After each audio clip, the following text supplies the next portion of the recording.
ये मुफ्ती साहब के एजेंडे की खसूसियत है कि जो हमारा वर्कर है, लीडर तो भाग गए, तो जो वर्कर है वो अपनी जगह खड़ा है। कांग्रेस ने इस मुल्क में पैदा किया था, बनाया था, उसको तो सबको बेच रहे हैं। ये तो सड़कें बेच रहे हैं, ये तो पुल बेच रहे हैं, ये तो पेट्रोल पंप बेच रहे हैं, एयरपोर्ट बेच रहे हैं, रेलवे स्टेशन बेच रहे हैं, पावर प्रोजेक्ट बेच रहे हैं। तो इनसे गिला क्या करना है? ये तो देखा नहीं कि क्या करते हैं वहाँ पूरे मुल्क के अंदर। कोई एक्टिविस्ट हो, कोई पॉलिटिशियन हो, कोई स्टूडेंट हो, कोई भी बात करता है इनके खिलाफ तो उनको जेल में डाल देते हैं।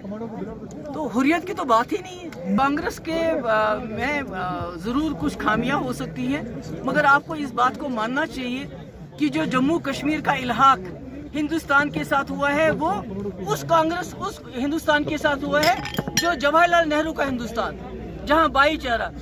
यूथ का तो इसको तो यूथ सबका दम घुटता है, उसमें तो यूथ को सबसे ज्यादा तंग कर रहे हैं। हमारी कोशिश तो यही है कि हमारी आवाज ऐसे रहे ताकि हमारे नौजवानों के ऊपर ये जो मुसीबत है, ये जो उनको सप्रेस किया जाता है, सारे पॉलिटिकल लीडर बंद है, इतने सारे जो लोग छूट रहे हैं 10-10, 12-12 साल के बाद, वो क्या है?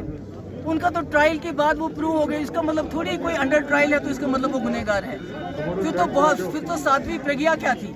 वो भी तो अंडर ट्रायल थी, उसको तो मेंबर पार्लियामेंट बना दिया। तो ये इनकी जो है, ये झूठ बोलते हैं कई मामलों में, और ये तकरीबन 10-1200 लोग अभी भी हमारे जम्मू कश्मीर के बंद हैं, जो मुल्क के मुश्किल बहुत सारे जेलों में हैं, और जिनके लिए, उनके माँ बाप के लिए उनके पास जाना इतना मुश्किल है, वबाल बन गया है कि उनको फंड जमा करके वहाँ अपने बच्चों को मिल के आते हैं।